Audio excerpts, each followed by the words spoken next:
It almost seems like the Middle East is caught in a constant state of being nearly ready to explode, and every now and then it lets out a bunch of that pressure. In a lot of ways, the Middle East can't help but be the barrel of gunpowder it is. After all, this region was home to some of the most ancient civilizations in human history, and interlinked the three continents of Europe, Africa, and Asia. There's a deep sense of ownership over or connection to the land, a sense of promise that it can offer tremendous wealth, maybe even a sense of power. There was a time that holding this part of the world could essentially make you the equivalent of a superpower, and odds are many still see that opportunity, even if now reduced in significance. That said, for outsiders, the only responsible thing to do with such a volatile thing is to keep as much of a distance from it as possible and hope it sorts itself out. Today there are three major rivalries driving conflict in the region, and all of them to a degree stem from religious and cultural divides, even within the dominant branches of Islam, which constitute the majority religion of the region. Divides exist over other factors, of course, but these generally tend to be more petty disagreements that don't devolve into long-term struggles and animosities. The United Arab Emirates and Saudis are a chief example of this, where you might say the Emirates are rivalrous with the Saudis and consider them to be underdeveloped and backward compared to themselves, while the Saudis would argue that they hold closer to tradition and know how to make better use of their geopolitical weight than the Emirates. Not to mention the economic rivalry between the two, but at the end of the day, they know that they share much more with each other than they do with the Iranians, the Turks, the Syrians, or the Israelis. Hello audience, Mr. Z here with another video for you. If you're new to the channel, welcome. We have videos like this every week where we talk about history and politics, so be sure to subscribe, leave us a comment about what you'd like to see next, and stay tuned for more. If you'd like to join the community, we do have a public Discord server linked in the description, along with a community-made subreddit loaded with memes, charts, maps, and more. And of course, if you'd like to help support the channel directly, consider becoming a channel member or donating to us on Patreon. Having dealt with censorship and demonetization in the past, especially when covering more sensitive topics, your support really goes a long way to keeping the channel going. All members do gain access to a separate members-only Discord server where you can speak with me directly. Now, let's get back to our regularly scheduled program. We'll call the first major rivalry in the Middle East the struggle for supremacy over Islam, or the struggle for the soul of Islam. And on the surface this might appear like a clean cut between Sunnis and Shias, or the Saudis and Iranians. But there's multiple angles to this which often becomes apparent in the breakdown of factions in any given Middle Eastern conflict. Yes, the Saudis and Iranians both hold ambitions of dominating the Islamic world, or the Ummah, basically the Islamic equivalent of the term Christendom, and much of this divide is rooted in the Sunni-Shia divide, but it must be remembered that the Saudis aren't seen as the de facto leaders of Sunnism, far from it. The Iranians dominate the Shia world because a major plurality of Shias are Iranians, somewhere in the realm of 40% of the total global population, and Persian culture has been fundamental to shaping Shiism into what it is today. That said, while there are countries in the Middle East with significant Shia populations, foremost among them Iraq, Bahrain, Lebanon, Kuwait, and Yemen, for most of the rest of the Middle East, Shias comprise only around 15% or less of the state population. But what about Saudi Arabia? Believe it or not, the difference in the Sunni population between Iran and Saudi Arabia is only about 15 million. And Saudi Arabia is far from the largest Sunni country in the world. It doesn't even crack the top 5. And only one of those 5 are actually in the Middle East proper, that being Egypt in 5th place, behind Indonesia, Pakistan, India, and Bangladesh. Sunnism is far more diverse and frankly divided than most Westerners, even some Muslims, recognize. The Shiites are relatively unified. Again, they're a smaller population with a much more centralized background shaped by those Persian roots, but in Sunnism you have a tremendous breadth of beliefs and practices rooted in different interpretations and cultures producing very distinct societies. Perhaps most popularly thought of in Western discourse is Wahhabism, a term many use to denote almost what they consider a denomination of Sunnism that's particularly popular among the Saudis and Islamic fundamentalists. But when discussing fundamentalism, we've probably also come across the term Salafists, which is connected to Wahhabism, but neither of those offer a real picture of what's going on with the divides in the Sunni Islamic world. We need to reel back a bit to the Islamic schools of jurisprudence and theology, two separate but somewhat overlapping groups which, when combined, contribute to how Islamic communities and countries interpret and implement law and understand the nature of the divine. Of the schools of jurisprudence, you have the Maliki, Shafi, Hanafi, and Hanbali for the Sunnis, and the Jafari and Zaidi for the Shias. Others exist, but the Shafi, Hanafi, Hanbali, and Jafari are the foremost for understanding the dynamics of conflict in the Middle East right now. Hand in hand with schools of jurisprudence tend to go a school of theology or creed, of which you have the Ash'ari, Athari, and Maturidi among the Sunnis. Shafis and Malikis tend to subscribe to the Ash'ari school, Hanafites to either the Ash'ari or Maturi school. I mean, the Ash'ari is just sort of the most widespread one in Sunnism, but only the Hanbalis overwhelmingly subscribe to the Athari school. So what do all these words mean? Let's start with the most important ones for understanding Saudi Arabia, and those are the Hanbali and Athari schools. Hanbalism is the official school of jurisprudence in Saudi Arabia and Qatar and stands as the dominant school among citizens of the UAE. In the simplest terms for Western audiences, it is rooted in a firm sola scriptura interpretation of Sharia, that the Quran and Hadith alone form the basis of law, not the personal discretion of experts or community consensus, only what is directly written and clearly discernible.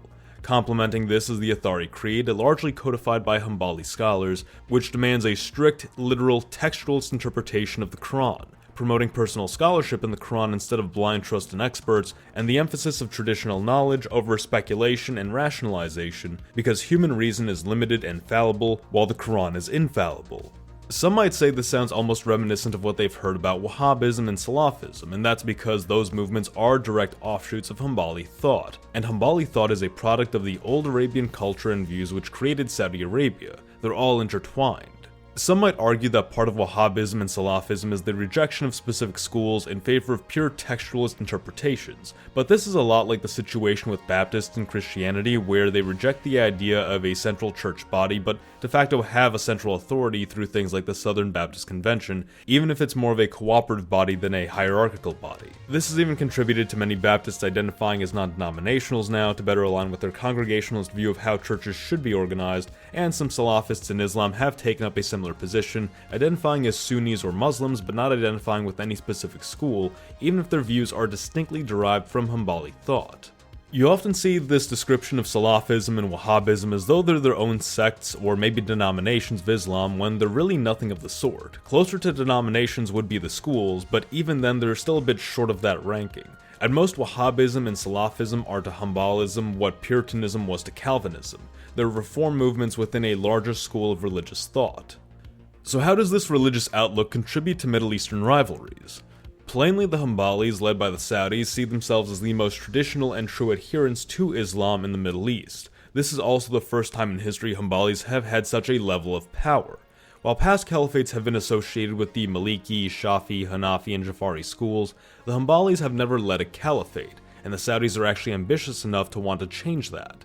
With control over the two holy mosques, standing as one of the strongest military powers in the region, being one of if not the strongest economy in the Middle East, there is a sense among the Saudis that this is their time to stand as an example for the rest of the Islamic world to follow. Iran challenges Saudi Arabia's status as the torchbearer of traditionalist Islam, however, especially in regard to its framing of the Saudis in the global world order shaped by the United States. To Iran and to a large segment of the Islamic world, the US is seen as a decadent, degenerate, and destructive force, meddling in a region where it has no right to be. Iran maintains a firm stance against the United States, leaving no question as to its anti-American views and anti-Western values. The Saudis thus come into frequent question because of their close partnership with the US and their seeming tolerance of American values despite their firm traditional Islamic views. Naturally, Iran uses this to challenge the authenticity of Saudi Arabia's commitment to Islam, framing the Saudis as mere puppets of the decadent Americans, and this becomes doubly so in regard to Israel. We'll get to Israel later in the video, but suffice to say, this Jewish country in a dominantly Islamic community is not very well liked. Iran has made it clear that it would settle for nothing less than to see Israel wiped away from the face of the Middle East. This hardline position has earned Iran many allies who share in this opposition to Israel, and of course Saudi Arabia's commitment to the Islamic community has been brought into question by its repeated cooperation with Israel, often framed by Iran as a betrayal of their faith and culture. The shortcoming for Iran, of course, is that because of their Shia background, they struggle to gain legitimacy in the Sunni world as a realistic leader of the Islamic community. This is evident enough when you look at Iran's allies, the Shia Houthis of Yemen, the Shia movement of Hezbollah in Lebanon, the Shia Popular Mobilization Forces of Iraq. Only Syria and Hamas are exceptions to this rule, and while Syria's president is technically a Shiite, he belongs to a more fringe sect and has a more explicitly political than religious agenda. Hamas, in contrast, is most closely impacted by Israel's actions and can thus get behind Iran as the largest anti-Zionist force in the region. Really, the only thing Iran has to offer the non-Shia populations is an explicit stance against Western values and Zionism, because its views are seen as just too alien for most Sunnis to get behind. Sunniism is rooted in Arab history after all, not Persian history, and while some deny it, that cultural divide runs very deep.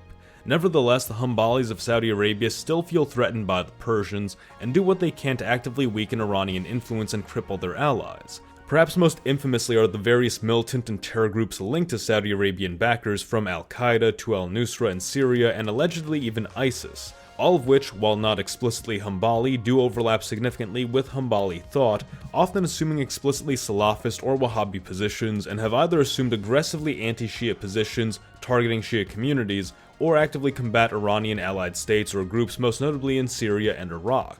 Control over oil resources in the Persian Gulf contributes to this rivalry, but first and foremost is that desired influence over Islam. As it stands, Saudi Arabia, though still heavily dependent upon this resource to fuel its growth, has taken inspiration from the UAE and is actively working to diversify and modernize its economy to better stand independently of the oil economy. Pivoting away from the Hanbalis of Arabia and the Jafaris of Persia, let's look at the third major group in the Middle Eastern rivalry, the Hanafites, and particularly the largest country in the Middle East by population, Egypt. This also brings us to the second major rivalry, ethnic versus religious identity, the struggle for an Arab nation against the tide of Islamism. Egypt, alongside Syria and to a lesser extent Iraq, had been the fathers of modern Arab nationalism first devised in the 1950s and 60s. This vision was far more secular and republican in its ideals, and arguably this was a natural manifestation of Hanafite thought in the modern world, as Hanafites place a greater emphasis on legal and social pragmatism and reason when devising law as opposed to the scripturalist emphasis of the Hanbalis. Egypt had envisioned a massive Arab republic rooted in shared Islamic Arab culture and socialist economics. Naturally, with the Cold War in full swing, the United States was eager to draw Egypt away from this path, eventually succeeding in courting the country, driving it in the direction of liberalization, which in turn led parts of Egypt on a less secular and more Islamist direction, eventually opening the door for the Salafist Muslim Brotherhood to gain influence, before it was ultimately declared a terrorist organization and suppressed. The Muslim Brotherhood, though Salafist, adhered more closely to the Shafi school of jurisprudence, not being as aggressively scripturalist as the Hanbalis, but nevertheless it highlights strict adherence to the Quran, free of outside influences. While for the Brotherhood this manifested as a distinct anti-Western position, viewing Western values as corrupting to Islamic values, it also goes hand in hand with an anti-nationalist vision, seeking to create a unified global Islamic community even if it means compromising on national identity. The wider organization of the Muslim Brotherhood had long been at odds with the secular Arab nationalist Ba'athist movement, which had been foundational to the modern Egyptian and Syrian states, as once again the Muslim Brotherhood aims to achieve a global caliphate and opposes nationalism, classism, or anything that would subdivide the global Islamic community. It is believed by many to be the originator of Hamas as an organization. It is the leading force behind a large chunk of the rebel army in Syria, and it is likely backed by the Turkish government given how exclusively defensive the Turkish government has been toward the Brotherhood and its affiliates. And there's good reason to assume why, we'll get to that in a bit. Under Egypt's President Abdel el-Sisi, the country has entered a new era of political pragmatism, albeit clearly still drawing from some of those early Ba'athist roots, with a strong emphasis on secular government, powerful federal authority to the point of cracking down on opposition, promoting Arab unity, mass infrastructure projects, and close ties with Syria. While not explicit and perhaps an improvement from the more domineering approach adopted by Nasser during Egypt's early days, el-Sisi is very much conducting Egypt as though it has a responsibility in guiding the Arab world, attempting to promote cooperation across various countries with Egypt as a mediator. In regard to Israel, el-Sisi has a much more diplomatic position than any of his predecessors, with his goal for Egypt and the Middle East at large being to create stability and order, likely accepting that whether he likes it or not, Israel has endured this long and won't be going anywhere anytime soon. Instead, Egypt is now honing in on Turkey and radical Islamist groups as the foremost threat to that stability, particularly with the Turks provoking greater instability within Syria, Iraq, and Iran, not to mention having supported the same in Egypt just years earlier. Israel's recent conflict with Hamas has brought them back into Egypt's radar, however, as despite Egypt opposing the influence of the Muslim Brotherhood, there is a strong sympathy for the Palestinian community at large, and what many Islamic countries feel is excessive violence on the part of Israel. Egypt very much wants to lead the Middle East not just as a religious leader, but as a political leader, a leader who can bring the Arab world to a new era of development and progress. However, that vision doesn't fly too well with some of the other Middle Eastern powers. Finally, let's touch on the largest military power in the Middle East, Turkey. Also belonging to the Hanafite school, the Turks have long aspired to regain the greatness they once held as the most recent caliphate, the Ottoman Empire, however face major roadblocks in these aspirations. Take a look at the Middle Eastern states in nearest proximity to Turkey. You see Egypt, Lebanon, Syria, Iraq, and Iran. Iran is an independent great power all its own. It has no intention of submitting to Turkey. Egypt has restabilized from efforts to shift it into a dominantly Islamist country and is also a great power all its own. It will not allow itself to submit to Turkey. Syria is still officially a Baathist country and secular Arab nationalism is the guiding force there. Turkey, though Muslim, is not Arab, it is Turkish. Therefore, it cannot hope to exert its influence in Syria unless, let's suppose, a radical Islamist rebellion overthrew the Baathist government and established an Islamist government eager to throw its support behind the nearest and most militarily powerful pro-Sunni state, regardless of whether it was Arab or not. Now we see why Turkey has motive to support rebel movements in Syria. We see the same occur in Iraq and Lebanon, where there is the additional factor in play of large Shia populations who will be far more difficult for Turkey to win over than the Sunnis. Combine this with the Kurds who not only continue to seek independence across not only this heavily contested strip of land in Syria and Iraq, but within Turkey as well, and the Turks face a serious issue of ethnicity and nationalism clashing with their ambitions of a restored Islamic empire. Couple this with the fact that the Kurdish population in Turkey is rapidly outpacing the growth rate of the native Turkish population, including in the city of Istanbul, and the Turks, even despite their aggressive centralizing of power and military expansion, could end up as the sick man of the Middle East. And this is their last-ditch effort to attempt to establish this grand Islamic presence instead of collapsing under the weight of nationalism. Finally, we have the third major rivalry, which we might say is a combination of the previous two to a degree, the ethno-religious struggle between the Islamic Arab world and Israel. We all know this was coming, so we might as well save the big one for last. Ever since its founding, Israel has been in a struggle for its own survival and a thorn in the side of its neighbors. Most directly impacted, of course, is the Palestinian community, which has been displaced by Israel's territorial growth over the years. Naturally, the Arab and Islamic countries saw the emergence of this new Jewish state in their neighborhood as a major threat and a destabilizing force which needed to be neutralized. Israel has been challenged by Egypt, Iraq, Transjordan, Syria, Lebanon, Saudi Arabia, Yemen, Egypt and Syria again as the United Arab Republic, Jordan, Kuwait, Algeria, Morocco, a couple of the countries we already mentioned a couple more times, the PLO, eventually it's not even states anymore, just rebel movements, but basically the entire Middle East has challenged Israel at one point or another, and most of those countries have just come to accept that they're not going anywhere, and either try to cooperate with Israel or just try to ignore them. Iran, however, has been the big holdout.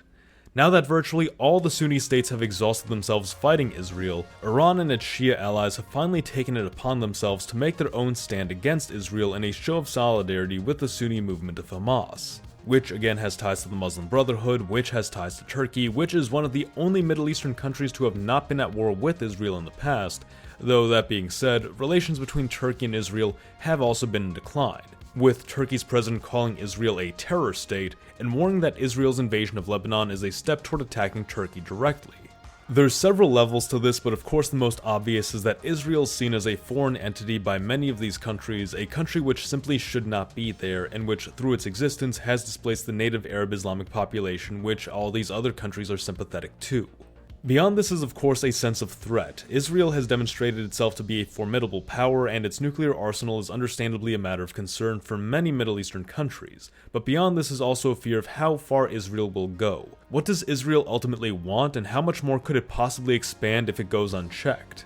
It is a genuine concern many of these Arab populations have, and a fear which has not been alleviated by the dynamic which has existed between the Israelis and Palestinians. There's also the sense that Israel is both a corrupting and destabilizing force which will act to push its neighbors toward the Western-led world order whether they want to or not, and will actively work to weaken or subvert those countries that resist. This sentiment is especially strong in Egypt, Iraq, and Syria, who have suffered significant destabilization and political shakeups since their wars with Israel. Iran's direct intervention at this point was likely a final effort to demonstrate to the Sunni community that it could stand as a leader against Western and Israeli influence in the Middle East by standing by the Palestinians and through its allied Shia organizations attempt to wipe Israel out. This was no doubt emphasized to the Iranians by what appeared to be the impending acceptance of Israel by much of the Middle Eastern community. The Israelis naturally aren't going to abide by Iran's threats and are prepared to fight, but the extreme escalation of the conflict is certainly bringing into question how benign Israel's ambitions for the future might be. and the response to these attacks could alienate former allies, evaporate the goodwill and relations they've built in the region, and potentially see them become a pariah state to their Arab and Islamic neighbors. And there we have it, the rivalries of the Middle East explained. Thank you all for watching, be sure to like the video if you enjoyed it, and subscribe for more. Mr. Z, out.